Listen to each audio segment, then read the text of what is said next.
모습을 보이고 있습니다. 한낮의 태양은 여전히 너무 따갑지만 눅눅하던 바람은 많이 선선해졌는데요. 하지만 막상 여름이 얼마 남지 않았다고 생각하니까 좀 섭섭하기도 합니다. 김석훈 예보관님은 어떠세요? 네, 저는 그다지 섭섭하진 않은데요. 하지만 선영 씨처럼 마지막까지 여름을 즐기시는 분도 많아서 이번 주말 영동선은 여전히 혼잡할 것으로 예상됩니다. 그렇지만 전체적으로는 평소 주말과 유사한 수준이 될 것 같은데요. 먼저 토요일은 지방 방향으로 오전 7시경 정체가 시작돼서 11시에 최대를 보이고 저녁 무렵에 해소될 것으로 보입니다. 노선별로 살펴보겠습니다. 경부선은 최대 정체 시 오산에서 안성, 입장 휴게소 부근이 혼잡할 것으로 보입니다. 다음으로 영동선은 안산에서 방교터널, 덕평에서 여주 부근이 혼잡할 것으로 보이고요. 서울 양양선도 강일에서 서중 구간이 정체될 것 같습니다.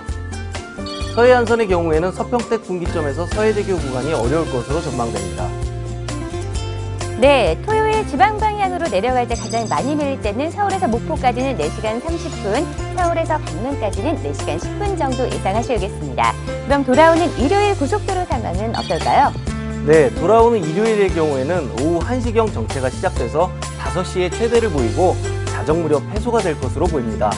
먼저 경부선을 보시면 최대 정체 시 입장 휴게소에서 안성, 오산에서 동탄 구간이 가장 혼잡하겠습니다.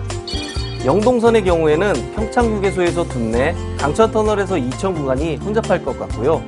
마지막으로 서해안선은 당진에서 서평택 분기점 구간이 가장 어려울 것으로 예상됩니다.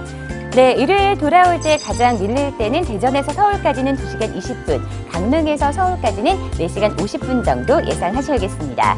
오랜만에 시원한 비 소식 있습니다. 하지만 고속도로에선 비 오는 날 참 위험한데요. 평소보다 사고 확률이 30% 이상 높기 때문입니다. 비계 사고의 주 원인은 바로 수막 현상인데요. 빗물 때문에 타이어와 고속도로 노면에 얇은 막이 생기는 현상인데요.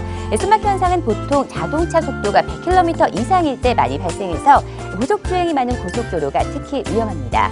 보시는 것처럼 수막 현상이 발생하면 갑자기 미끄러지는데요. 이렇게 미끄러질 때는 핸들이나 브레이크 작동이 거의 불가능해서 대형 사고로 이어지기가 쉽습니다. 이러한 수막 현상을 발생하는 사고를 예방하기 위해서는 무엇보다 운전자의 올바른 운전 습관이 중요한데요. 평소보다 차간 거리는 2배 이상 넉넉하게 유지하면서 평소보다 20% 이상 감속 운전해 주시기 바랍니다. 여름의 기운이 마지막으로 머문다는 처서입니다. 유난히도 힘들었던 올여름, 막바지 더위도 잘 이겨내시기 바라고요.